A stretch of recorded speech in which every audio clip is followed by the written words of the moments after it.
So the brands that I've picked, the two brands that I'm going to focus on today, the first one is my successful brand, and that one is Zara. So I'm going to go over a brief history of Zara. It is owned by Index Group. Index Group started in 1963 in Spain as a textiles company. Then in 1975, they opened their first Zara store. And they originally started making women's dresses. Then in 1976, they saw the success of their brand and they decided to focus on fast fashion for the consumer that was affordable. So they continued that. Into 1984, they opened up their first logistics center, which was also in Spain, that focused on all of the production of their clothing. So nothing that they were doing with their clothing was outsourced. They were in control of all of that.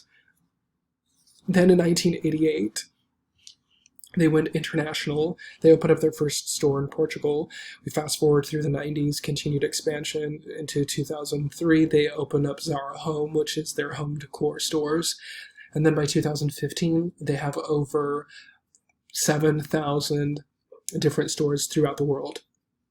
The second brand that I'm going to focus on, which is the failing brand that I chose, is J. Crew. J. Crew has been around since 1965, so very, very similar age and time frame as Zara. And both of these brands, these companies are in fashion. Both are very well known, both domestically and internationally.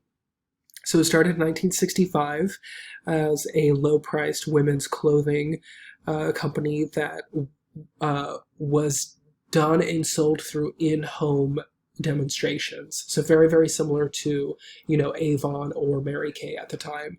And then in 1983, they got into the catalog business by creating their first J. Crew catalog for their consumer. So most of their business throughout the 80s came from catalog orders. Then in 1991, they continued their expansion and they sent catalogs to Canada for the first time. And then through, of course, the 90s were brick and mortar stores that were open. And then in the late 90s, J. Crew went through quite a few different ownerships. They were bought and resold. They were purchased by Texas Pacific Group. And then they were sold to Popular Club Plan, which then sold that to Finger Hut companies. Then after Finger Hut companies, it was sold to Clifford and Willis, who then sold it to a brand called Spiegel Inc. So in the late 90s, they go through about half a dozen different owners in a very, very brief period of time. So that right there already, the history tells you. Zara's been owned and operated by its parent company Index since its inception, whereas J. Crew has not. One thing that I think is really apparent is the aesthetic difference between J. Crew and Zara. Zara is very, I would say, fashion forward, fashion relevant. If you go on their website and you go to Zara.com, this is the first thing that you see. Clothing and fashion and shopping is almost entirely secondary. It says join life spring summer 2020, and then it says working towards sustainability. So that's already telling you on their home page, Zara.com, what you see is their efforts towards sustainability. And then as you go further into their site and you click on their women's apparel, you get this as well, which is a continued advertisement of their sustainability efforts. And you'll also see there, it's very, very minimal in the way that it's done. There's not a lot of wording. It's nothing about promotions or anything like that. Now, in contrast, if you go to jcrew.com, this is the screen that you see as it pops up. 40% off of women's wear, men's wear, girls wear, and boys wear, which is really interesting because J. Crew was originally considered very high-end and much more expensive for the consumer.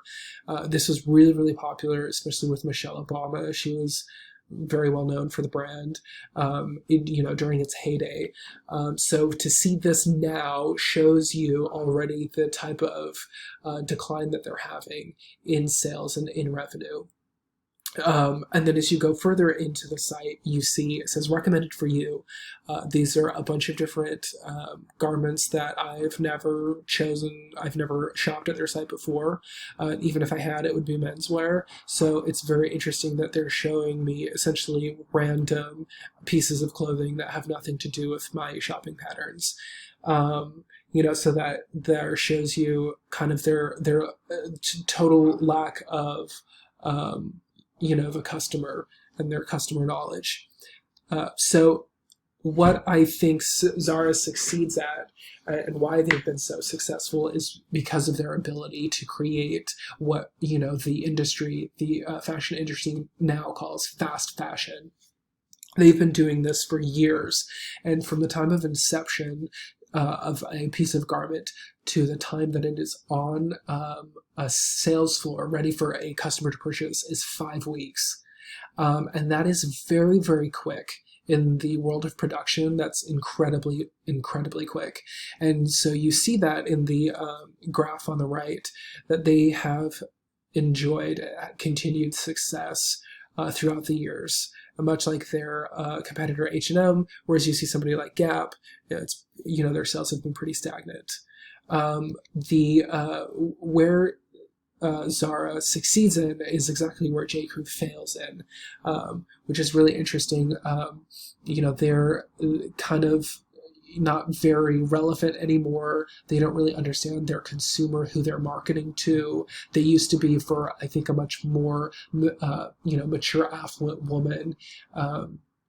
And now they've kind of lost that, consumer base. And this quote was written by in a Vanity Fair article about a year ago. It says, "The clothes and the imagery that once made them covetable have become ho-hum, somehow drained of spirit."